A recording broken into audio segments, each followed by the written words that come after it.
আসসালামু আলাইকুম, স্বাগত জানাচ্ছি আর টিভির সন্ধ্যা সংবাদে। পুরোটা সংবাদ জুড়ে আপনাদের সাথে রয়েছি আমরা দুজন, আমি নুসরাত সুজানা এবং আমি হাবিবা আফরোজ। নানা মত, ধর্ম ও রীতিনীতি থাকলেও সবাই একই পরিবারের সদস্য। শত পার্থক্য থাকলেও পরস্পরের শত্রু নই বলে মন্তব্য করেছেন প্রধান উপদেষ্টা doctor Mohammad Yunus. Foreign service একাডেমিতে চলমান ইস্যুতে ধর্মীয় সম্প্রদায়ের নেতাদের সঙ্গে মত বিনিময়ে এ মন্তব্য করেন প্রধান উপদেষ্টা। বিদেশি গণমাধ্যমে হামলা অত্যাচারের তথ্য প্রচার হচ্ছে, এতে ফারাক আছে। মিথ্যা প্রচারের প্রেক্ষিতে সত্য খুঁজে বের করার আহ্বান জানান তিনি। ধর্ম উপদেষ্টা বলেন, সংখ্যালঘুদের সমস্যার বিষয়ে ঐক্যবদ্ধভাবে সমাধান করতে হবে।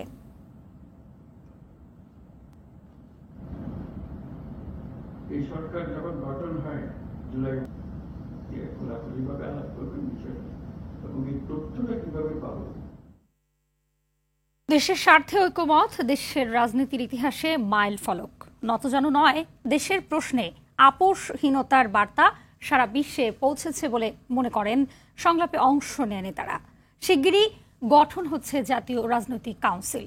এই একতা গণতন্ত্র ও পরিচ্ছন্ন বাংলাদেশের অগ্রযাত্রাকে আরও দৃঢ় করবে বলে মনে করেন রাজনীতি বিশ্লেষক অধ্যাপক মাহবুবুল্লাহ। আতিকা রহমানের রিপোর্টে বিস্তারিত।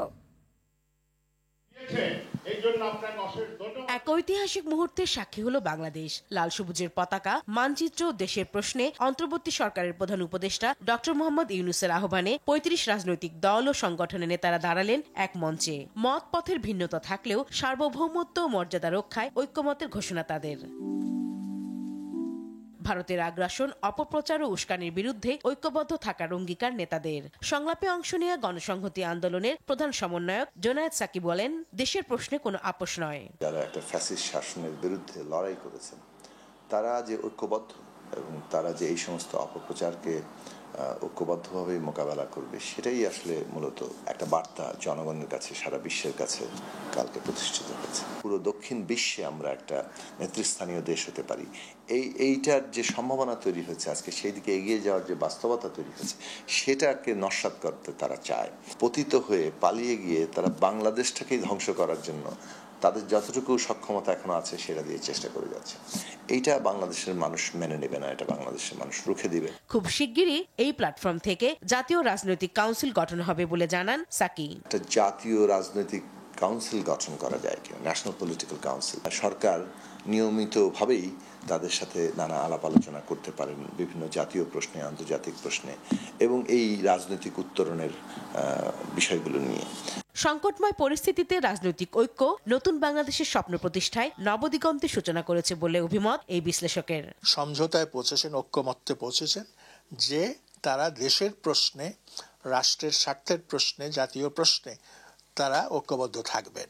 রাজনৈতিক ভেদাভেদ থাকবে, মতভিন্নতা থাকবে, কিন্তু দেশের প্রশ্নে তারা একসঙ্গে আচরণ করবেন। প্রতিপক্ষ শক্তি বা আগ্রাসী শক্তি যতই শক্তিশালী হোক, তাদের পক্ষে কোনো জাতিকে পরাজিত করা সম্ভব না। আমরা প্রতিরোধের মধ্য দিয়ে অবশ্যই এই ভারতীয় আধিপত্যবাদকে মোকাবেলা করতে পারবো। রাজনীতি ও নির্বাচন নিয়েও এমন শান্তিপূর্ণ সহাবস্থান থাকলে বিশ্ব রাজনীতিতে বাংলাদেশের শক্ত ভিত ও প্রভাব তৈরি হবে বলে প্রত্যাশা বিশেষজ্ঞদের। আতিকা রহমান, RTV, ঢাকা। বাংলাদেশ নয়, ভারতেই শান্তিরক্ষী বাহিনী পাঠানো উচিত বলে মন্তব্য করেছেন অন্তর্বর্তী সরকারের স্বরাষ্ট্র উপদেষ্টা জাহাঙ্গীর আলম চৌধুরী। এদিকে পররাষ্ট্র মন্ত্রণালয়ের নিয়মিত ব্রিফিংয়ে জানানো হয়, সচিব পর্যায়ের বৈঠকে ভারতের সাথে বাণিজ্য, পানি বণ্টন সহ দ্বিপাক্ষিক সব বিষয়েই আলোচনা হবে। পররাষ্ট্র মন্ত্রণালয়ের মুখপাত্র মোহাম্মদ রফিকুল আলম জানান, সোমবার প্রধান উপদেষ্টার সঙ্গে ইউরোপীয় ইউনিয়নের ২৮ রাষ্ট্রদূত সাক্ষাৎ করবেন। এ ব্যাপারে আরও জানাচ্ছেন শাকিলা করিম। প্রধান উপদেষ্টার সঙ্গে ইইউ রাষ্ট্রদূতের প্রথম সম্মিলিত সৌজন্য সাক্ষাৎ হতে যাচ্ছে আগামী সোমবার। পররাষ্ট্র মন্ত্রণালয়ের নিয়মিত ব্রিফিংয়ে একথা জানানো হয়। রোহিঙ্গা ইস্যুটা এখানে থাকবে বলে আমরা আশা করছি। এক প্রশ্নের জবাবে পররাষ্ট্র মন্ত্রণালয়ের মুখপাত্র রফিকুল আলম বলেন, শেখ হাসিনাকে ভারতের কাছে ফেরত চাওয়ার বিষয়ে পুলিশ, আদালত বা স্বরাষ্ট্র মন্ত্রণালয় থেকে এখনো আনুষ্ঠানিকভাবে নির্দেশ আসেনি। আমরাই শুধুমাত্র একমাত্র অ্যাক্টর না এখানে, বরঞ্চ আমরা একটা পার্ট। যে অংশে আমাদের যে রোলটা প্লে করার কথা, সেই অংশের রোল প্লে করার সময়টা এখনো আসেনি। আগামী 9 ডিসেম্বর ভারতের পররাষ্ট্র সচিবের ঢাকা সফরে দ্বিপাক্ষিক সব বিষয়ে আলোচনা হবে বলে জানান তিনি। ব্রড কয়েকটা ক্যাটাগরি আছে, এই ক্যাটাগরিগুলো আপনারা অনুমান করতে পারেন যে বাণিজ্য আছে, সীমান্ত আছে, কানেক্টিভিটি আছে, তারপরে পানি আছে, এই বিষয়গুলো আলোচনাতে থাকবে। এছাড়াও আরও অনেক এলিমেন্ট নিশ্চয়ই আছে। এদিকে নারায়ণগঞ্জের রূপগঞ্জে ফায়ার সার্ভিস ও সিভিল ডিফেন্সের অনুষ্ঠানে স্বরাষ্ট্র উপদেষ্টা বলেন, ভারতের মিডিয়াগুলো বাংলাদেশ নিয়ে মিথ্যা অপপ্রচার চালাচ্ছে। ভারতীয় মিডিয়া অপপ্রচার চালাচ্ছে, এরা বাংলাদেশ সম্বন্ধে অপপ্রচার চালাচ্ছে। এটার জবাব কিন্তু আপনারা দিতে পারেন সত্যি ঘটনা প্রকাশ করে। জাতীয় ঐক্যের ডাক ষড়যন্ত্র মোকাবেলা ও শৃঙ্খলা রক্ষায় ইতিবাচক সাড়া ফেলবে বলে মনে করেন স্বরাষ্ট্র উপদেষ্টা। শাকিলা করিম, RTV, ঢাকা। ভারত বাংলাদেশের জনগণের বন্ধুত্ব মেনে নিতে পারছে না বলেই সে দেশের নীতি নির্ধারক ও নিরাপত্তা সংশ্লিষ্টরা অস্থিরতা তৈরির পায়তারা করছে, এমন অভিযোগ করলেন বিএনপির স্থায়ী কমিটির সদস্য ডক্টর মঈন খান। আর ভারতীয় পণ্য বর্জনের আহ্বান জানিয়েছেন দলটির জ্যেষ্ঠ যুগ্ম মহাসচিব রুহুল কবির রিজভী। বাংলাদেশ নিয়ে কেউ মিথ্যাচার করলে জবাব দেবে বলে হুঁশিয়ারি দিয়েছেন এলডিপি প্রেসিডেন্ট কর্নেল অলি আহমেদ। বিস্তারিত মাইদুর রহমানের রিপোর্টে। জাতীয় প্রেস ক্লাবের সামনে ভারতীয় পণ্য বর্জনের ডাক দিয়ে রুহুল কবির রিজভী তার স্ত্রীর দেয়া ভারতীয় শাড়িতে আগুন ধরিয়ে দেয়। সম্প্রতি বাংলাদেশের জাতীয় পতাকা অবমাননা ও আগরতলায় সহকারী হাইকমিশনে হামলার প্রতিবাদে ভারতীয় পণ্য বর্জনের আহ্বান জানিয়ে বিএনপির জ্যেষ্ঠ যুগ্ম মহাসচিব রুহুল কবির রিজভী বলেন, যারা যারা বাংলাদেশকে সম্মান না জানিয়ে উগ্রতা দেখাবে তাদের রুখে দেবে জনগণ। আমরা ওদের পণ্য বর্জন করব। আপনারা কি বিনা পয়সায় চিকিৎসা দেন? আপনারা কি বিনা টাকায় এক কাপ চা খাওয়ার এই নজির তো নাই আপনাদের। আরেক অনুষ্ঠানে বিএনপি চেয়ারপারসনের উপদেষ্টা জয়নুল আবেদিন ফারুক বলেন, শেখ হাসিনা ভারতে আশ্রয় নেয় উগ্রবাদীরা উৎসাহ পাচ্ছে। হিন্দু মুসলমানদের মধ্যে দাঙ্গা সৃষ্টি করতে একটি মহল উঠে পড়ে লেগেছে বলেও মনে করেন তিনি।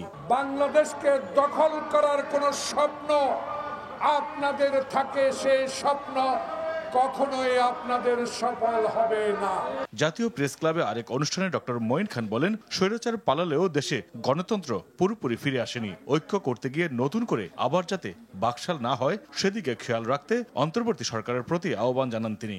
স্বৈরাচারকে দেশ থেকে হটিয়ে দিয়েছে, স্বৈরাচার পালিয়ে যেতে বাধ্য হয়েছে, কথা সত্য, কিন্তু তার অর্থ এটা নয় যে দেশে গণতন্ত্র পুরোপুরি ফিরে এসেছে। নির্বাচনের পরে সত্যিকার নির্বাচিত মানুষের কাছে অন্তর্বর্তীকালীন সরকার কর্তৃক ক্ষমতা হস্তান্তর করা। এদিকে মগবাজারে দলীয় কার্যালয়ে সংবাদ সম্মেলনে এলডিপি প্রেসিডেন্ট বলেছেন, ভারতের সাথে বন্ধুত্ব থাকবে, তবে অস্থিরতা তৈরি করতে চাইলে ছাড় দেবে না দেশের জনগণ।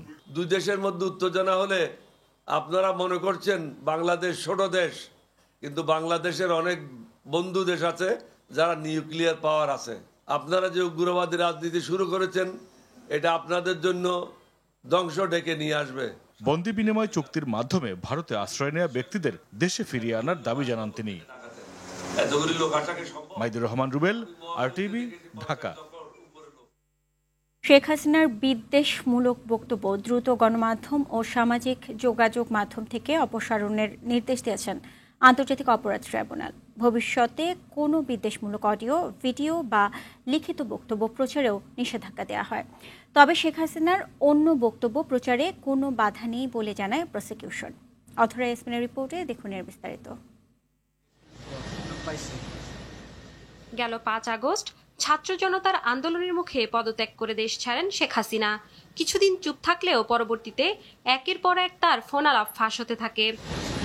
কথোপকথনে তার বিরুদ্ধে হওয়া মামলার সমালোচনা ও বাদীদের হত্যার হুমকি দেওয়ার অভিযোগ ওঠে। গ্রেফতারি পরোয়ানাভুক্ত আসামি শেখ হাসিনার এমন বক্তব্যে আতঙ্কিত ট্রাইব্যুনালে বিচার প্রার্থীরা। মামলার তদন্ত, সাক্ষীদের নিরাপত্তার বিষয়টি বিবেচনা করে বৃহস্পতিবার শেখ হাসিনার বিদ্বেষমূলক বক্তব্য প্রচারে নিষেধাজ্ঞা চেয়ে আবেদন করে প্রসিকিউশন। 227 জনকে মার্ডার করার সার্টিফিকেট পেয়েছি। তোমাদের বাড়িঘর পোড়াচ্ছে, তাদের কি বাড়িঘর নাই? এই শব্দগুলো দিয়ে এই মামলার ভিকটিম এবং উইটনেসদেরকে এক ধরনের থ্রেট দেওয়া হচ্ছে। এসব বক্তব্য শেখ হাসিনার কিনা জানতে চান ট্রাইব্যুনাল। প্রসিকিউটর বলেন, গণমাধ্যমে শেখ হাসিনার এসব বক্তব্য এসেছে, যার ভিডিও রেকর্ডও আছে। যথাযথ কর্তৃপক্ষকে ট্রাইব্যুনাল আদেশ দিয়েছেন যে এই সকল হেট স্পিচ যেগুলো এখনো বিদ্যমান আছে সেগুলোকে রিমুভ করার জন্য, এবং ভবিষ্যতে যেন এই ধরনের কোনো হেট স্পিচ আর পাবলিক বা ব্রডকাস্ট না হয় সেজন্য উনি আদেশ প্রদান করেছেন। এর বাইরে যদি ওনার কোনো সাধারণ বক্তব্য থাকে সেগুলো প্রচার করতে কোনো বাধা থাকছে না। শেখ হাসিনার বক্তব্য দেওয়ার অধিকার আছে, তবে আইন অনুযায়ী তিনি ঘৃণা সৃষ্টিকারী বক্তব্য দিতে পারেন না বলে শুনানিতে উল্লেখ করেন প্রসিকিউটর। দ্রুত এ বিষয়ে পদক্ষেপ নেওয়ার নির্দেশ দেন বিশেষ tribunal. Facebook, Twitter, YouTube show যেগুলো ইন্টারন্যাশনাল সোশ্যাল মিডিয়া আছে, এখানে আমরা আমাদের ট্রাইব্যুনালের আদেশটা পৌঁছাবো এবং তাদেরকে লিখিত জানাবো এগুলো ইন্টারন্যাশনাল হিউম্যান রাইটস স্ট্যান্ডার্ড অনুযায়ী এগুলো হেট স্পিচ, বিদ্বেষমূলক চর্চা এবং এটা ঘৃণা চর্চা। প্রসিকিউটর বলেন, ট্রাইব্যুনালের আদেশটি ফেসবুক, ইউটিউব, টুইটার সহ বিভিন্ন সামাজিক যোগাযোগ প্রতিষ্ঠানে পাঠানো হবে। এই ওনাদেরকে চিঠি লিখব। অধরা ইয়াসমিন, RTV, ঢাকা। দর্শক, ফরেন সার্ভিস একাডেমিতে ধর্মীয় সম্প্রদায়ের নেতাদের সঙ্গে প্রধান উপদেষ্টার মত বিনিময় শেষে কথা বলছেন নেতারা। সরাসরি চলে যাচ্ছি সেখানে। সারা বাংলাদেশে মুসলমানরা অত্যন্ত ধৈর্য এবং সংযমের পরিচয় দিয়েছেন। বিগত সরকারের শেষের দিকে আপনারা দেখেছেন ফরিদপুরে 2 জন মসজিদের নির্মাণ শ্রমিককে অত্যন্ত নির্মমভাবে অন্য ধর্মাবলম্বীরা হত্যা করার পরও গোটা দেশের মুসলমানরা অত্যন্ত সংযমের পরিচয় দিয়েছেন। আমরা এটিকে যেমন সাধুবাদ জানিয়েছি, ঠিক তেমনিভাবে এটিকে ধরে রাখবার জন্য সংগ্রাম চালাচ্ছি। এখানে সিনিয়র বিভিন্ন ব্যক্তিবর্গ ছিলেন, জাতীয় মসজিদ বায়তুল মোকাররমের সম্মানিত খতিব ছিলেন, আন্দরকিল্লা শাহী মসজিদের খতিব সহ অন্যান্য ব্যক্তিবর্গ ছিলেন। প্রত্যেকেই একই সুরে কথা বলেছেন যে আমরা সম্প্রীতির বাংলাদেশ গড়ে তুলতে চাই। বাংলাদেশের মানুষ যেভাবে ধর্মীয় সম্প্রীতির উজ্জ্বল উদাহরণ তৈরি করেছে, এটা পৃথিবীতে আসলেই বিরল। কোনো প্রপাগান্ডায় যেন আমরা কেউ কোনোভাবে পা না দিই এবং আমরা যেন সবাই ঐক্যবদ্ধ থাকি, সেজন্য সবাই এখানে কথা বলেছেন। মুসলিমরা ছাড়াও অন্য ধর্মাবলম্বী যে সমস্ত নেতৃবর্গ ছিলেন তারাও কথা বলেছেন। তো আমরা আশা করছি যে একটা সম্প্রীতির বাংলাদেশ যেটি ইতিমধ্যে আলহামদুলিল্লাহ আছে, সেটিকে আরো ভালো জায়গা আমরা নিয়ে যেতে পারবো এবং পৃথিবীর কাছে উজ্জ্বল উদাহরণ হিসেবে আমরা দাঁড় করাতে পারবো। এখানে প্রত্যেকে যার যার জায়গা থেকে চেষ্টা করেছেন এই কথা বলার জন্য যে আমরা শান্তি সম্প্রীতি রক্ষা করবার জন্য কাজ করছি। আমরা 5 আগস্টে লাইভে এসে প্রত্যেকে যার যার জায়গা থেকে আমরা সবাই কিন্তু মানুষকে সজাগ থাকার, সতর্ক থাকার এবং সংযমী থাকার, ধৈর্যশীল থাকার জন্য আমরা আহ্বান করেছি। এবং আলিফ হত্যাকাণ্ডের পরও আমরা প্রত্যেকে যার যার জায়গা থেকে মানুষকে সংযমী থাকার আহ্বান করেছি। ইসলাম আমাদেরকে অন্য ধর্মাবলম্বীর ব্যাপারে যথেষ্ট দায়িত্বশীল আচরণ করতে বলে। আমাদের প্রিয় নবী সাল্লাল্লাহু আলাইহি সাল্লাম আমাদেরকে মানুষ হিসাবে অন্য ধর্মাবলম্বীদেরকে মর্যাদা দিতে শিখিয়েছে এবং সেই শিক্ষা ধারণ করবার কারণে বাংলাদেশের মানুষের মধ্যে সাম্প্রদায়িক সম্প্রীতি তৈরি হয়েছে। আমরা আমাদের আশেপাশের বিভিন্ন জায়গা থেকে সাম্প্রদায়িক সম্প্রীতির যে নাসিহা শুনে থাকি, উপদেশ শুনে থাকি, সেই সমস্ত জায়গায় যখন দেখি যে সংখ্যালঘুরা নির্যাতিত হচ্ছে, আঘাতপ্রাপ্ত হচ্ছে এবং দলে দলে তাদের উপাসনাগুলো ভাঙা হচ্ছে, আমার মনে হয় সেই জায়গাটাতে আমাদের মনোযোগ দেওয়া দরকার। আমাদের দেশে সংখ্যালঘু ভাইরা তারা নিরাপদ আছেন, আদৌ নিরাপদ থাকবেন, তাদেরকে নিরাপদ রাখবার জন্য আমাদের সরকার যেমন কাজ করছে, ধর্মীয় নেতৃত্ব তারা তাদের জায়গা থেকে কাজ করছেন। তো আমরা মূলত এই বার্তাটা। দর্শক, শুনছিলেন সারা দেশের ধর্মীয় নেতাদের আলোচনার অংশবিশেষ। বহুল আলোচিত তত্ত্বাবধায়ক সরকার ব্যবস্থা বিলোপ সহ বেশ কিছু বিষয় আনা সংবিধানের ৫ম সংশোধনী বাতিল চেয়ে করা রিটের রায় আগামী ১৭ ডিসেম্বর দিন নির্ধারণ করেছে হাইকোর্ট। ওই দিন সংক্ষিপ্ত রায় ঘোষণা করা হবে। এ রায়ে দেশের গণতন্ত্রের স্বার্থে তত্ত্বাবধায়ক সরকার ফিরে আসবে বলে প্রত্যাশা আইনজীবীদের।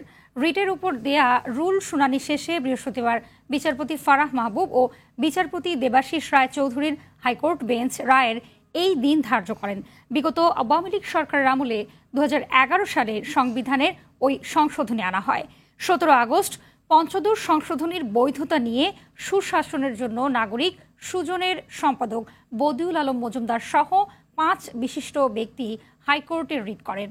ওই রিটের শুনানি নিয়ে পঞ্চদশ সংশোধনী বাতিলে রুল দেয়া হয়। রায়ের সংক্ষিপ্ত অংশ ঘোষণার জন্য দিন নির্ধারণ করেছেন। এই দিন তিনি পূর্ণাঙ্গ রায় ঘোষণা করবেন না, কিন্তু তিনি রায়ের উল্লেখযোগ্য অংশ ঘোষণা করবেন। পঞ্চদশ সংশোধনীর মাধ্যমে একনায়কতান্ত্রিক অথরিটারিয়ান গভর্নমেন্ট প্রতিষ্ঠা করা হয়েছে। আমরা এই আর্গুমেন্ট করেছিলাম।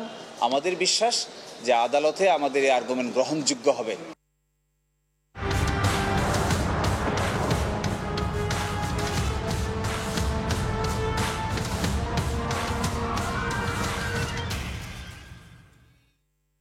মুক্তিযুদ্ধে বিজয়ের 53 বছরে উৎপাদন কয়েক গুণ বাড়লেও এখনও খাদ্যের স্বয়ংসম্পূর্ণতা অর্জন করেনি দেশ। বাজারে নিত্যপণ্যের অস্বাভাবিক দামে ত্রাহি অবস্থা মধ্য নিম্নবিত্তের। বিশ্লেষকরা বলছেন, একদিকে কৃষিতে আধুনিক প্রযুক্তি পুরোপুরি ব্যবহার শুরু করা যায়নি, অন্যদিকে বাজার চলে গেছে সিন্ডিকেটের কবজায়। বিস্তারিত জানাচ্ছেন সেলিম মালিক। পণ্যের দামে লাগামহীনতা, একবার বাড়লে কমার লক্ষণ না থাকা, বিশ্বে এমন দাম বৃদ্ধির বিরোধ চিত্র দেখা মিলবে বাংলাদেশে। এতে বঞ্চনার শিকার কেবল সাধারণ মানুষ। মরে বেঁচে আছে আর কি। যে জিনিসের দাম গত বছর ছিল 20 টাকা, সেটার দামে এবার 80 টাকা। আমাদের বাঁচার কোনো উপায় নেই। সামনে কি হবে আল্লাহ মাহবুব ছাড়া কেউ জানে না। শুধু তাই নয়, সরকারি কাগজে কলমে মূল্যস্ফীতি গত কয়েক বছরে যে হিসাব দেখানো হয়েছে, বাস্তবে তার পরিমাণ অনেক বেশি। মিনিকেট চাল ছিল 50 টাকা, 45 টাকা, এখন 75 টাকা। তেল যদি 3 বছর আগে হিসাব করি তাহলে আপনার ছিল 80, 90, 110, এখন 180 টাকা। 3 বছর আগে চিনি কিনতাম 55 টাকা, 60 টাকা, এখন ওই চিনি বিক্রি করতেছি আমরা 130 টাকা, 25 টাকা। বিভিন্ন পরিসংখ্যান বলছে, স্বাধীনতার পর থেকে দেশের ধানের উৎপাদন বেড়েছে 3.5%, 10 গুণ বেড়েছে গমের উৎপাদন, সবজি ও মাছের উৎপাদন বেড়েছে 4 থেকে 7%। তারপরও কেন খাদ্যের স্বয়ংসম্পূর্ণতা অর্জন করতে পারছে না বাংলাদেশ? আমাদের সমসাময়িক দেশগুলো তারা কৃষির যেরকম একটা মডার্নাইজ করেছে, আধুনিক টেকনোলজি করেছে, কৃষির উৎপাদনশীলতা বাড়িয়েছে নানাভাবে, সেই ঘটনাটা কিন্তু আমরা এখন অনেক পিছিয়ে আছি। এদিকে কোনোভাবেই নিয়ন্ত্রণে আসছে না বাজার। এর পেছনে কলকাঠি নাড়ছেন কারা? পুরো যে আমাদের বাজার ব্যবস্থাপনা সেটা সম্পূর্ণভাবে সিন্ডিকেট ভিত্তিক হওয়ার কারণে এবং সিন্ডিকেটের একটা ব্যাপক প্রভাব থাকার কারণে আমরা কিন্তু সেই সুফলটা পাচ্ছি না। কৃষকেরা একদিকে দাম পাচ্ছেন না, তারা পণ্য উৎপাদন করছেন, তারা ঋণের জালে আবদ্ধ হয়ে যাচ্ছেন। অন্যদিকে যারা কৃষি ব্যবসার সঙ্গে জড়িত, খাদ্যপণ্যের ব্যবসা যারা করছেন, তারা ফুলে পেঁপে হাজার হাজার কোটি টাকার মালিক হয়ে যাচ্ছেন, তারা অর্থ পাচার করছেন। বিশ্লেষকরা বলছেন, পণ্যের উৎপাদন বাড়াতে বিনিয়োগ বৃদ্ধি এবং কারসাজিকারীদের দৃষ্টান্তমূলক শাস্তি দিতে হবে। দৃষ্টান্ত তৈরি করতে হবে যে যারা বড় ব্যবসায়ী, তারা যদি এই অন্যায়ের সাথে জড়িত থাকেন তাদের লাইসেন্স ক্যান্সেল করে দিতে হবে, তাদের জেল জরিমানা করতে হবে। তাহলে সেক্ষেত্রে অন্যেরা সাবধান হয়ে যেত। ওই দৃষ্টান্তটা করতে পারছি না বলেই ব্যবস্থাপনার উন্নতি হচ্ছে না, সিন্ডিকেটের হাতে পুরো বাজারটা জিম্মি। পাশাপাশি মূল্যস্ফীতি কমিয়ে আনতে বাণিজ্য মন্ত্রণালয়কে সমন্বিত উদ্যোগ নেওয়ার পরামর্শ দিলেন তারা। এরকম যেটা সমন্বিত উদ্যোগ নেওয়া যায়, হয়তো তাহলে আমরা মূল্যস্ফীতি নিয়ন্ত্রণে সাফল্য দেখাতে পারবো। সেলিম মালিক, RTV, ঢাকা। 2 বছরের শিশু ও তার মাকে অ্যাসিড দিয়ে ঝলসে দেওয়া হয়েছে। সামান্য 8 আনা ওজনের একটি স্বর্ণের চেইন ছিনিয়ে নিতে রাজধানীর তুরাগ এলাকায় ঘটে এই নৃশংস ঘটনা। চেইন ছিনতাইয়ের ঘটনায় জড়িত ব্যক্তিকে ময়মনসিংহ থেকে গ্রেপ্তার করেছে পুলিশ। রফিকুল ইসলাম রিপোর্ট।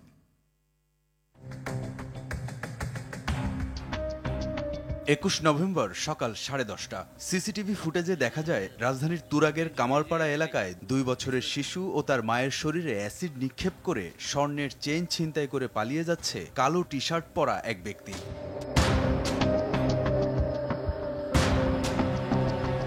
ঘটনার একদিন পর মামলা করে ভুক্তভোগীর পরিবার। পরে তুরাগ থানা পুলিশ অভিযান চালিয়ে বুধবার ময়মনসিংহ থেকে নাইম ওরফে বাবুকে গ্রেফতার করে। বৃহস্পতিবার ডিএমপি মিডিয়া সেন্টারে সংবাদ সম্মেলনে এ তথ্য জানানো হয়। ভিকটিম স্বাতী রানী তার শিশু সন্তান বিজু রানী সহ তার ভাসুরের বাসায় যাচ্ছিলেন। এই সময় অ্যাসিড নিক্ষেপের মাধ্যমে ভিকটিমকে অপ্রস্তুত অবস্থায় ফেলে ভিকটিমের গলায় থাকা 8 আনা ওজনের একটা স্বর্ণের চেইন ছিনতাই করে নিয়ে যায়। পুলিশ জানায় গ্রেফতারকৃত নাইম একজন পেশাদার ছিনতাইকারী। ভিকটিমের মুখমণ্ডলে অ্যাসিডের নিক্ষেপের যে ঘটনা, এটা এতটাই ভয়াবহ ছিল, তাকে আসলে এখন শনাক্ত করাই দুরূহ। এবং এই ঘটনায় তার একটি চোখ পুরোপুরি এবং আর একটি চোখ আংশিক নষ্ট হয়ে যায়। অ্যাসিড নিক্ষেপের শিকার শিশু এবং তার মা জাতীয় বার্ন ও প্লাস্টিক সার্জারি ইনস্টিটিউটে চিকিৎসাধীন রয়েছে। এই যে ব্যাটারি চালিত রিক্সাগুলো আছে, ব্যাটারিতে যে অ্যাসিডটা ব্যবহার করা হয়, সেই অ্যাসিড সে সংগ্রহ করে। রফিকুল ইসলাম, RTV, ঢাকা। চট্টগ্রাম আদালতে আইনজীবী সাইফুল ইসলাম আলিফ হত্যা মামলার প্রধান আসামি চন্দনকে গ্রেপ্তার করেছে পুলিশ। গেল রাতে ভৈরব থানার ওসি মোহাম্মদ শাহিনের নেতৃত্বে একটি দল অভিযান চালিয়ে ভৈরব রেলওয়ে স্টেশন থেকে তাকে গ্রেপ্তার করে। তথ্য প্রযুক্তির মাধ্যমে চন্দনের অবস্থান জানতে পেরে অভিযান চালিয়ে তাকে গ্রেপ্তার করে পুলিশ। গেল 26 নভেম্বর চট্টগ্রাম আদালতে আইনজীবী সাইফুল হত্যা ঘটনায় কোতোয়ালি থানায় 31 জনের নাম উল্লেখ সহ অজ্ঞাত 10-15 জনকে আসামি করে মামলা দায়ের করা হয়। এ মামলায় 1 নম্বর আসামি চন্দন। এর আগে এই হত্যা মামলায় 9 জনকে গ্রেপ্তার করে পুলিশ।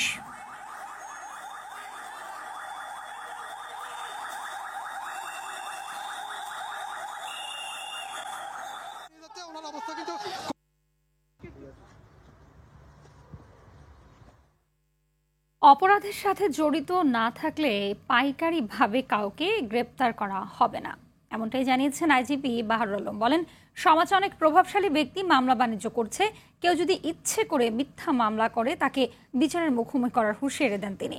আন্দোলন দমনে পুলিশ জীবননাশক অস্ত্র ব্যবহার করতে পারবে কিনা এ ব্যাপারে পুলিশ সংস্কার কমিশন সময়োপযোগী সিদ্ধান্ত নেবে।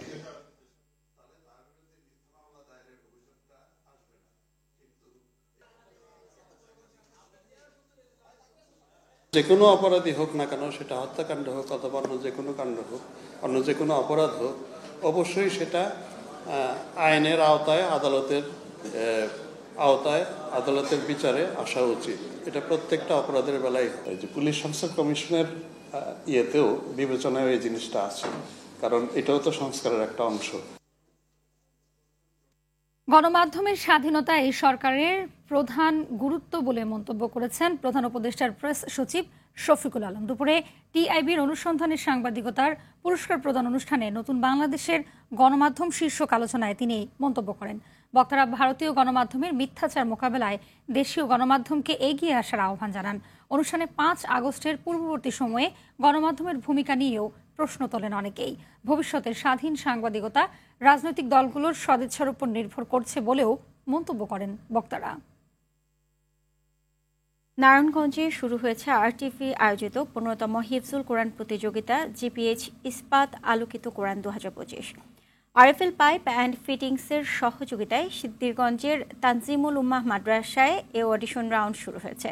এতে জেলার বিভিন্ন এলাকা ও মাদ্রাসার শতাধিক প্রতিযোগী অংশ নেয়। প্রতিযোগিতায় বিচারকের দায়িত্ব পালন করেন বাংলাদেশ ইমাম সমিতির সভাপতি লুৎফর রহমান, কোরআনের ছোঁয়া ফাউন্ডেশনের চেয়ারম্যান ইমাদ উদ্দিন মাদানী ও বাংলাদেশ কওমি মাদ্রাসা শিক্ষা বোর্ডের প্রশিক্ষক তালহা উদ্দিন ফয়সাল। পরে সকলের অংশগ্রহণে শোভাযাত্রা অনুষ্ঠিত হয়। যুক্তরাষ্ট্রের নিউ ইয়র্কের ম্যানহাটনে দেশটির সবচেয়ে বড় বেসরকারি বীমা প্রতিষ্ঠান ইউনাইটেড হেলথ কেয়ারের প্রধান ব্রায়ান থমসন গুলিতে নিহত হয়েছে। নিউ ইয়র্ক পুলিশ বলছে, সুনির্দিষ্ট লক্ষ্যে হামলা চালিয়ে ব্রায়ানকে হত্যা করা হয়েছে। সন্দেহভাজন হামলাকারীর খোঁজে তল্লাশি অভিযান চলছে। স্থানীয় সময় গেল বুধবার ভোরের দিকে ম্যানহাটনের হিলটন হোটেলের বাইরে এ ঘটনা ঘটে। পুলিশ জানিয়েছে, এ সময় পেছন থেকে ব্রায়ানকে গুলি করা হয়। তার শরীরের পেছনের অংশে ও পায়ে গুলি লাগে। সন্ধ্যার সংবাদ এ পর্যন্তই। রাতের সংবাদ 11:30টায় দেখার আমন্ত্রণ রইল। ধন্যবাদ সবাইকে। ধন্যবাদ।